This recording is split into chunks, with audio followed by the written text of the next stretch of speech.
dictionary definition of music is the art of arranging sounds in time through the elements of melody, harmony, rhythm, and timbre. Low Pass Filter is a show about the nature of this thing we call music, how it functions in people's lives, how it's contextualized by society, and why we find certain music meaningful.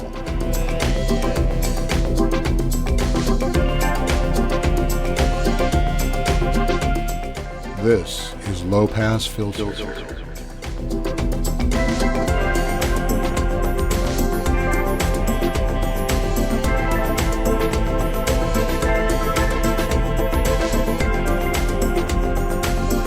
Hello and welcome to Low Pass Filter. This is a show about music and what it means in our lives.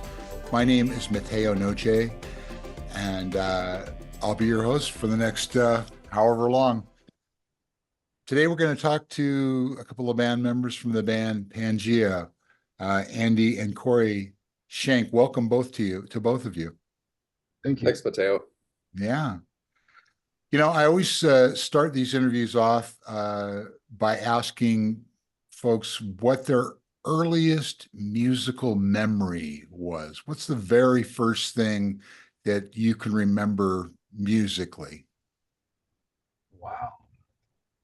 Go ahead, Corey. I was probably going to see Walt Disney's Fantasia. Right. And that one stuck with me, especially Stravinsky's The Rite of Spring. That one had the creation of the earth and the dinosaurs in it, but that piece of music is it's my all-time favorite piece of music. And actually we even quote that in one of the songs on the new album even. So yeah, I would say for me, it was Fantasia. That's a good one. Yeah, I think for me, I don't know if it's a memory that I actually have or just something I've heard from my mom as I grew up, but Rossini's William Tell Overture, she's informed me when I was in grade school, I don't remember if it was kindergarten or what, but the classroom teacher was playing the Lone Ranger theme, and she asked the classroom, does anybody know what this piece is? And my mom told me, I raised my hand and said, yes, that's Rossini's William Tell Overture, coming from a little kid. And the teacher was like, wow, I was expecting the Lone Ranger theme. Well, that's funny because my mom had a 45 of that.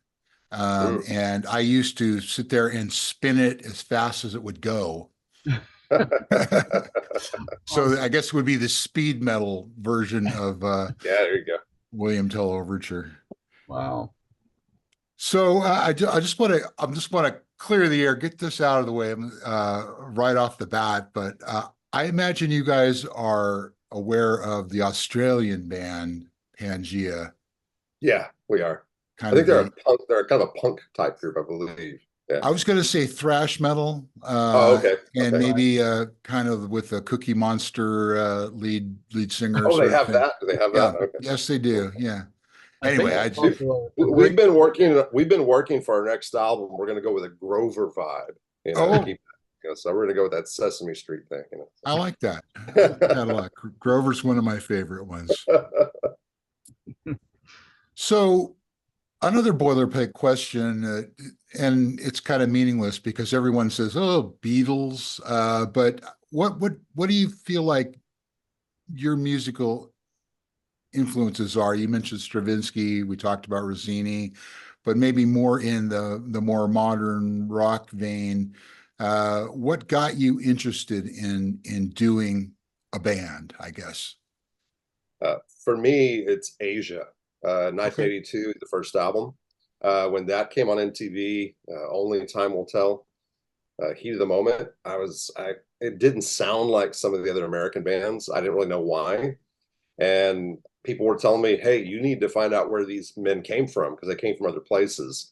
And the band Asia was my doorway into finding Yes and King Crimson, Emerson, Lake and Palmer, and even Genesis and other bands as well.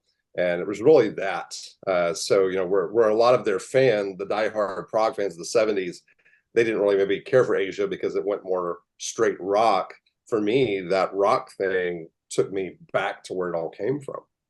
And those the British progressive music is probably my biggest influence, along with classical music. So. Yeah, well, John Wenton was a monster. He Yeah, was absolutely. he is my favorite singer songwriter, and so underrated out there in the world of music. You know, Yeah. I mean, most people have no clue who he is, and what a singer songwriter. Just one of my favorites. And I feel fortunate to have actually seen the band uh, Hmm. around the time that their first record came out, and they were fantastic. Oh, cool. Yeah.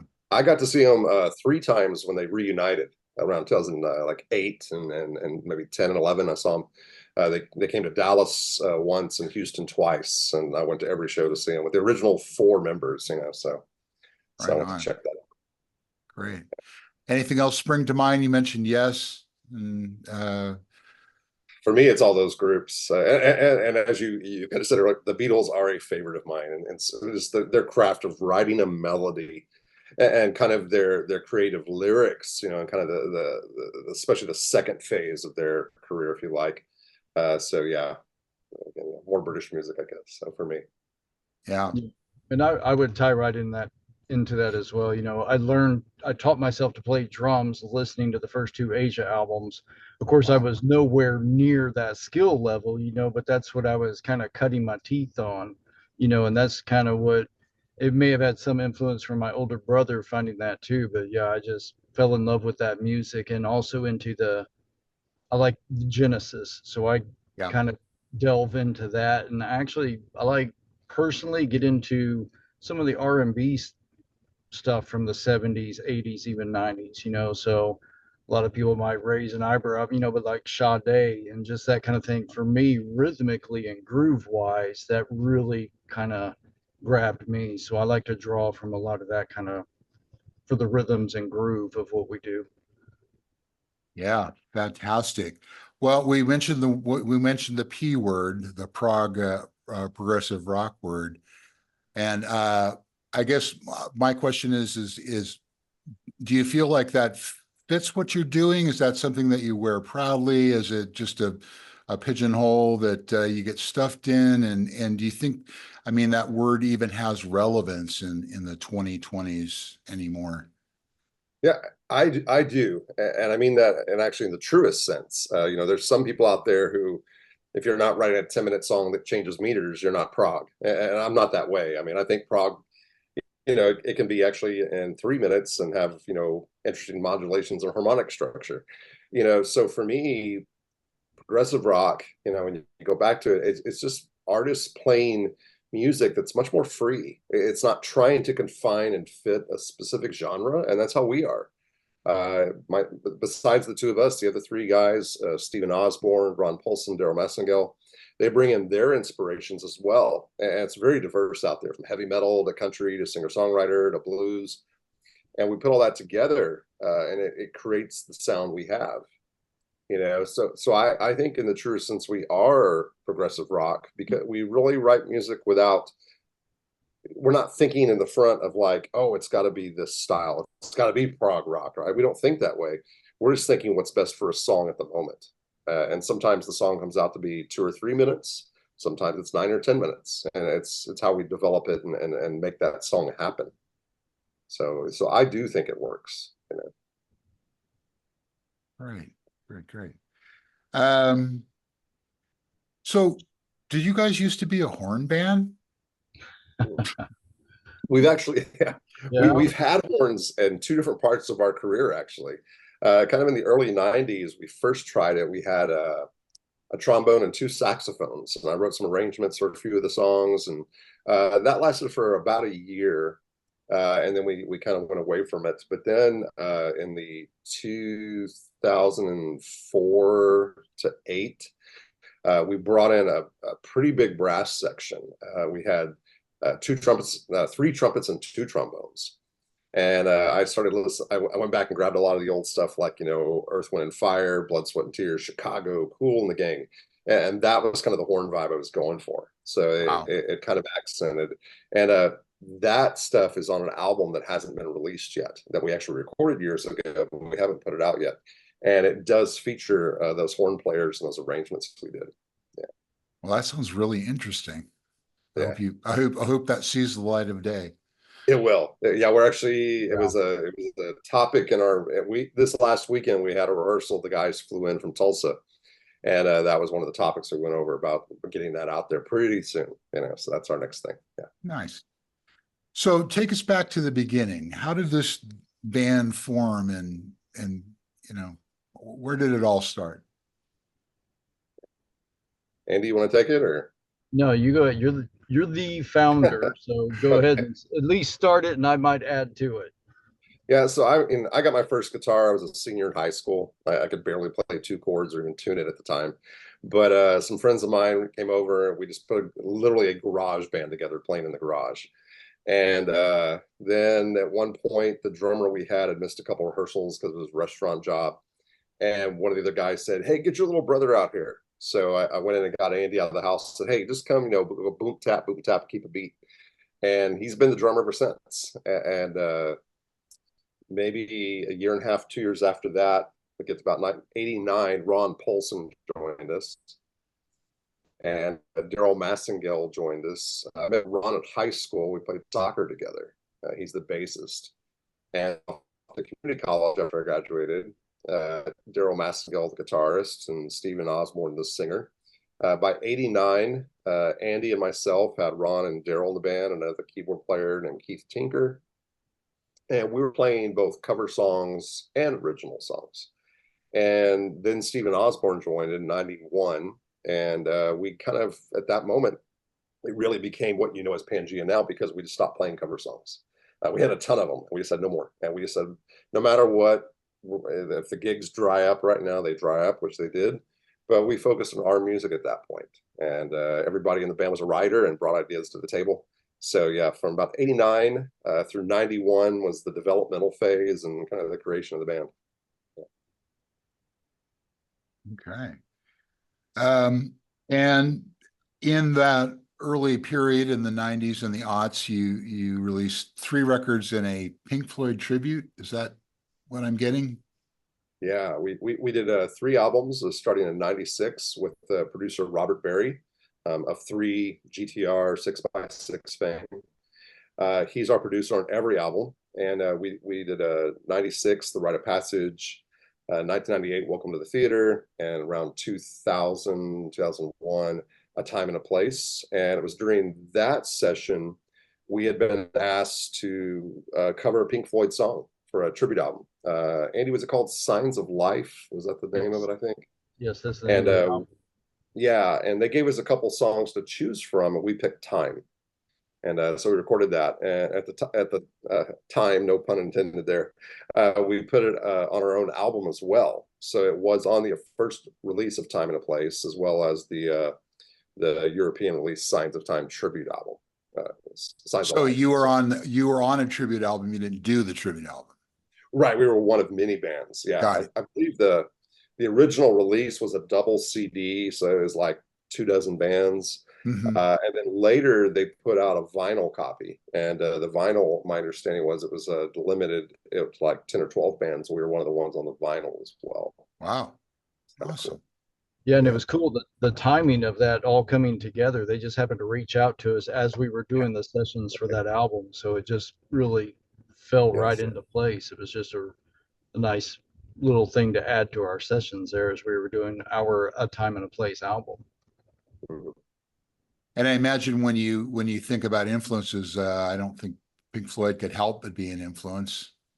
Oh, definitely. Yeah, that's our bassist Ron Polson, who also he does interviews as well, and he always tells people it's a mix of Asia and Pink Floyd. Those are the two in the forefront to him, and there's other ones back there like Rush and Yes and stuff as well. But you can, sometimes it may be veiled, other times it's very prominent, but yeah, you will hear some Pink Floyd coming out of the seams and at some times in our music. Nice.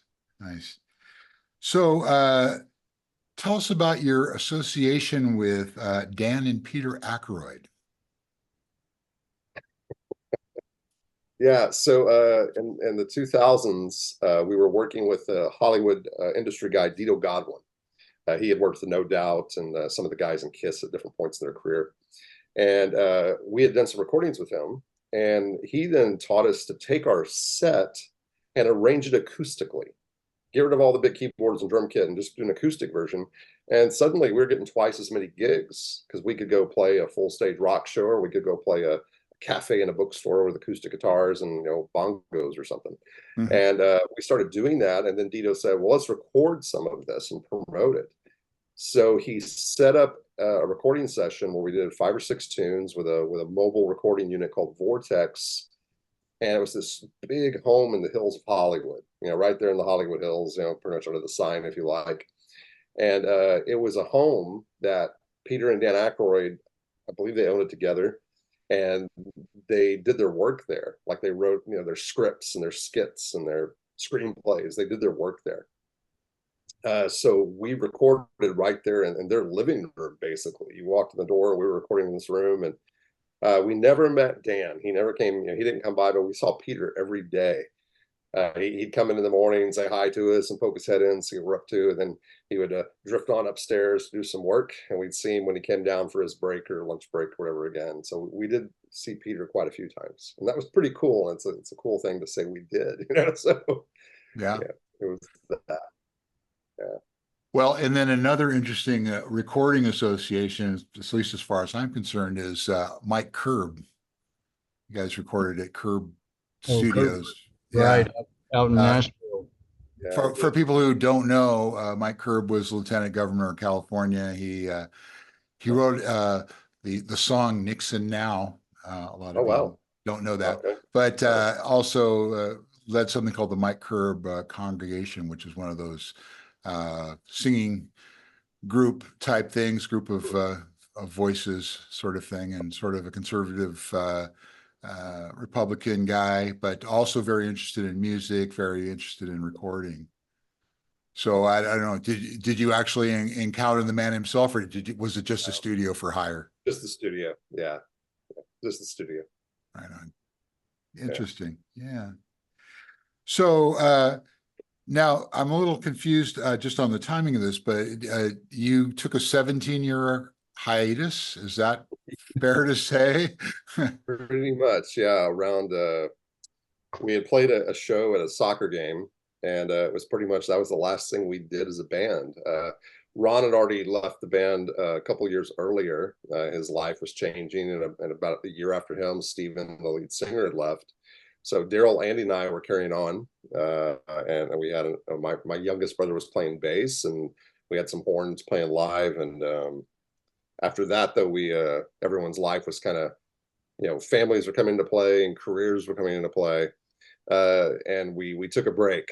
So yeah, then there was a long break, and then about 2019 we started talking again, and then in 2021, Andy, Daryl, and I drove up from Houston to Dallas, Texas, and Steve Osborne and Ron Paulson came down from Tulsa, Oklahoma, and we got a hotel in downtown Dallas and hung out for a couple of days and just talked about, do we want to do this again? And the initial plan was, let's just look at the old catalog, those 3 or 4 albums we had, play some shows. So we started rehearsing once a month when we could get together.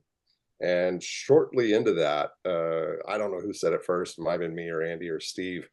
I said, hey, I got a new song. And somebody else was like, I have a new song too. And before we knew it, we're like, hey, we got a lot of new songs. Let's do a new album.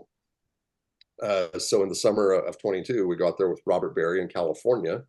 His studio's in San Jose, and we were out there for a little over 2 weeks recording What You Hear on Beowulf. So yeah, but there was a big gap there. So yes. Nice. Well, let's talk about that record, Beowulf. None of it is in Old English, by the way, or whatever language the original poem was written in. I think it was either German or Old English, but tell us about it. Tell us about this record. What, Andy, you do it. Okay, I'll fill well, in if you missed anything. all right. Well, there's several different writers on the album. So Corey, I think, wrote most of the tracks out of the 7, and I have a couple tracks that I was the main writer on, and then Stephen Osborne as well.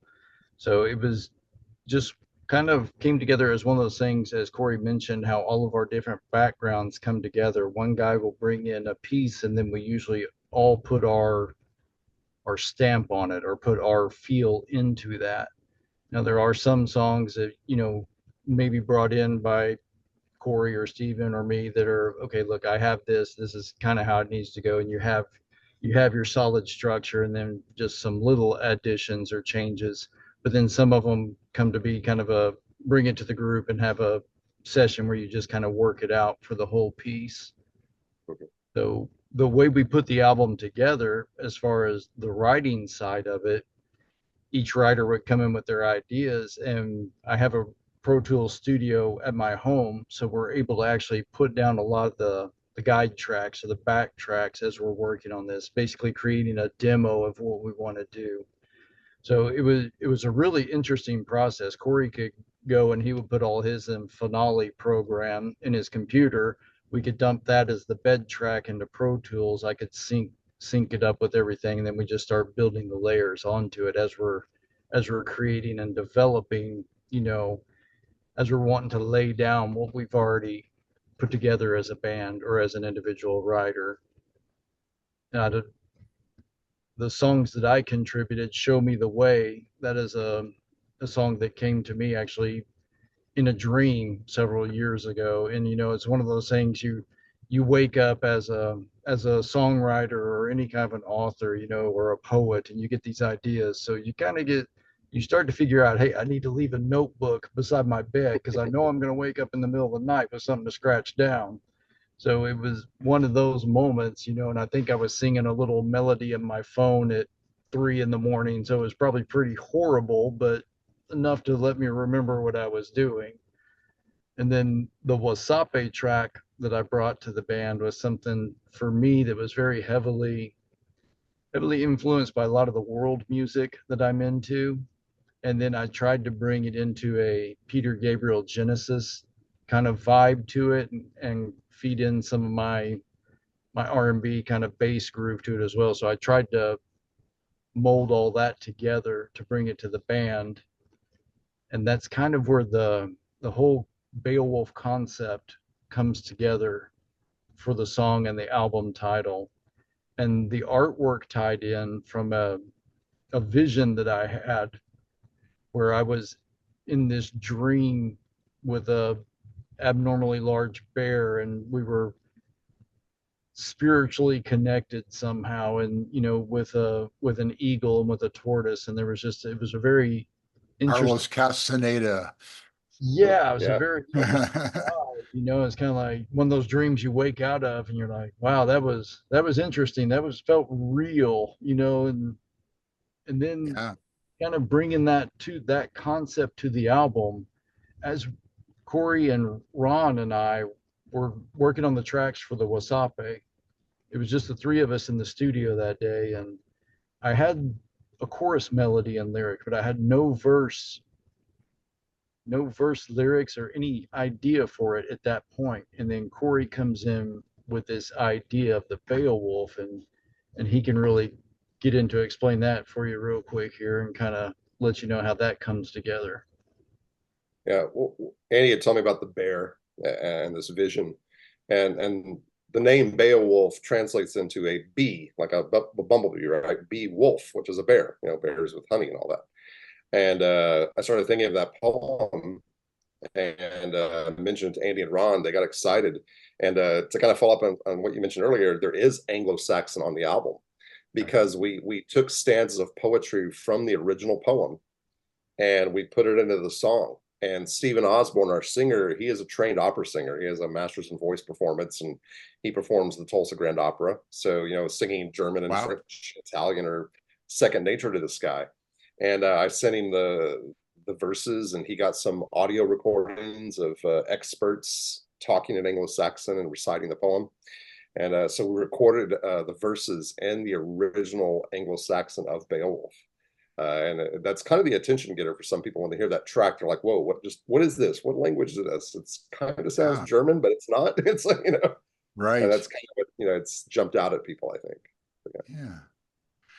So, in the 17 years since you guys laid off and then came back, a lot has changed in the world. A lot has changed in society and technology. You mentioned Pro Tools, which was not if it was around, not sure it was around 17 years ago. But it's a whole different world of technology, of recording technology,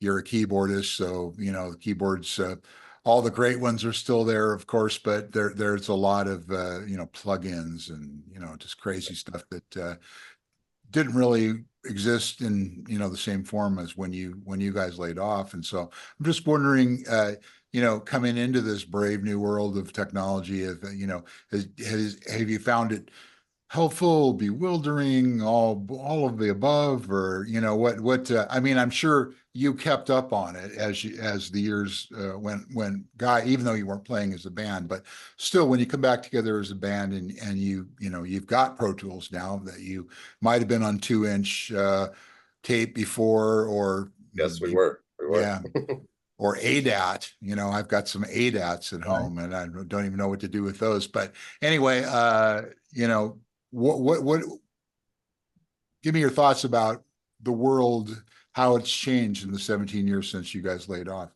Yeah, well, you said it right. We've all kept up with it in different ways, and our music as well. And we embrace it and we use it. We don't rely on it though. As far as recording the album, everyone is playing and singing their parts. We're not fixing things with computers and and letting a computer play anything for us. But we do use something like Pro Tools for the tracking. And as far as a keyboardist goes, I am using some pretty. There's a pretty modern Korg synthesizer on there. There's some Kurzweil, but also I'm playing Hammond B3 and a real piano, a concert Nice. grand piano on that record. So we blend it. We use it as another tool in the studio. But in a lot of ways, I would say a majority of what we do is still very old school. And Robert, our producer, as well. Of course, we are using the Pro Tools, but a lot of the approach and the writing and the performing is very old school. Yeah. So it's a combination. So let me just why don't you just run us through the band members one more time. Let's talk about who's in the band now and Sure. tell us what they're playing. So besides myself, I do keyboards, and on the album I do some guitars as well. Live, I only play keyboard. And Andy, of course, is on drums. The lead singer is Stephen Osborne. He also plays some guitar. The bassist is Ron Paulson. The lead guitarist, who also sings on the early albums, is Daryl Massengale. And we have a sixth member now who joined us in October this last year, Scott Drawn. As we were rehearsing the material, the five of us realized we couldn't cover everything on the old albums or the new ones. There were little keyboards and guitar parts missing, and we're not going to use backtracks. We're going to sing it or play it, or it's not going to be there. And if we make a mistake, that's fine, but we're not going to backtrack anything. So we had a short list of about 3 people that we were talking about. And Scott kind of checked all the boxes. We were looking for primarily a guitar player who could play some keyboard and sing some harmony. And we knew him from about 20 years ago. He had played live with us before, live, never in an album. So we reached out to him, and he jumped right in. So he is our 6th member, and he is definitely helping us out when it comes to rehearsals and the live situation. So. Yeah, so that's kind of jumps off to my next question is, are you guys touring, or are you just playing local shows, or what are you doing to support the record?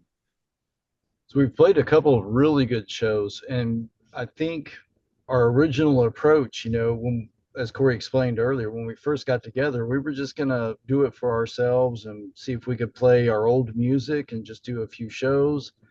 And then we had the idea of recording the album, and now it was kind of a test the waters moment, before we jump out there and book a tour or see what all we can do as far as live performance. We want to make sure, are we actually going to be able to draw people in? We didn't know, as you said, 17 years is quite some time. We didn't know what people might think of Pangaea coming back. But now, thank you to you and so many others that we're getting this great feedback.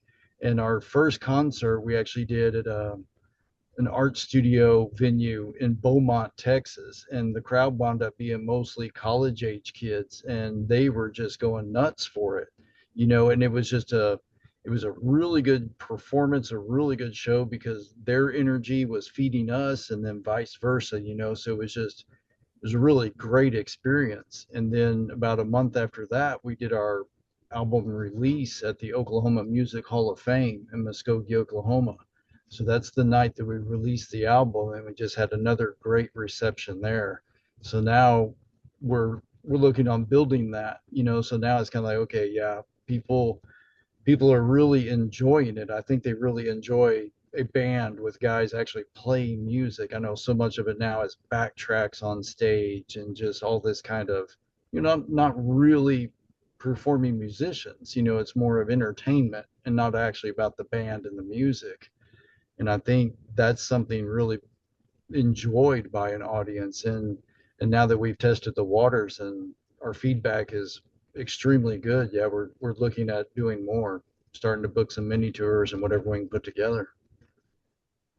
Yeah, I mean, the focus, I think, I feel like for bands like yours is on musicianship, you know, as well as songwriting, of Yeah. course. But I think, uh, I mean, just as a commentary on what's happening, it is music today is very personality driven and, uh, you know, social media driven and all that sort of thing, and less about, you know, uh, how well or you work your instrument and what you know about music really. And there's so many, I'm going off on a tangent here, but there, you know, there's just so many ways of creating music that don't involve being a good player. So it's always great to see people who are good players and can bring it, you know, when so that's my personal old guy you know take on all that, but I know a lot of people will disagree Well, with as me on fellow old guys, we can support that, and we'll second that. Yeah. Yeah.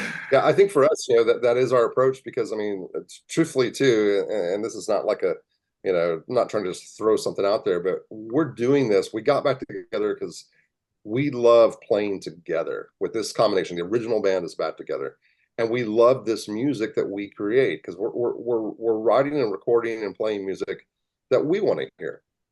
It's like, okay, if I could hear any album in the world, what is it? Well, I want to write it because I want to hear it. And that's what we're doing. And we are playing it, and we play it, and we do it because we love doing it, and it's fun. I mean, I don't want to just like, dance around, and lip sync to something or, you know, play a solo over a backtrack. I mean, I want that energy of a real musician. I want to feed off other people who are playing, and that's what this band is all about. It's just playing music. That's what we love is creating music and playing it. fantastic. So let's talk about where people can find the record. How will people get, how can people get a hold of it? Very simple. We have one source. It's our official website, and the website has our official store. People can go to Pangaea.band,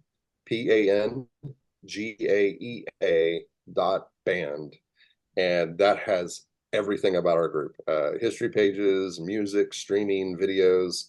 The store is there with T-shirts and compact discs, downloads, USB cards, everything. It's the old music and the new. Nice. And And that is the if you hear resource any, for any band. if you hear any Cookie Monster vocals, click away. Click away Yeah, that as would not be quickly as us. you Yeah, that can. would not be. Yeah, that would not be our. um, That would be another group. and do you guys do Instagram or other social medias, or are there ways that people and the kids can follow you? You know, We do have a Facebook page. okay, That's really the only other thing we're doing right now. all right, We have that fair as enough. well. I just put the website on my name. If you look at the Zoom, that's the website right there. And Okay, on the website, on many of the pages, if they scroll to the bottom, there's the Facebook link right there and the YouTube link. We also have a YouTube page. oh, far So out, we do yeah, update those. Yeah, we update the Facebook several times a week, and as well as the YouTube page. It's got about a dozen songs on it. We try to do about three from each album, two or three from each album. So nice. that's kind of how we're doing that. We'll put the links down here in the doodly doo below on our web YouTube page. We're also Thanks. looking and we're considering getting a little bit into the streaming, you know, just to keep up with modern times. But kind of our thought on that is maybe kind of treat it as the old ways of radio singles. So we're thinking about maybe just doing 2 tracks from each of the albums that we've done. Yeah.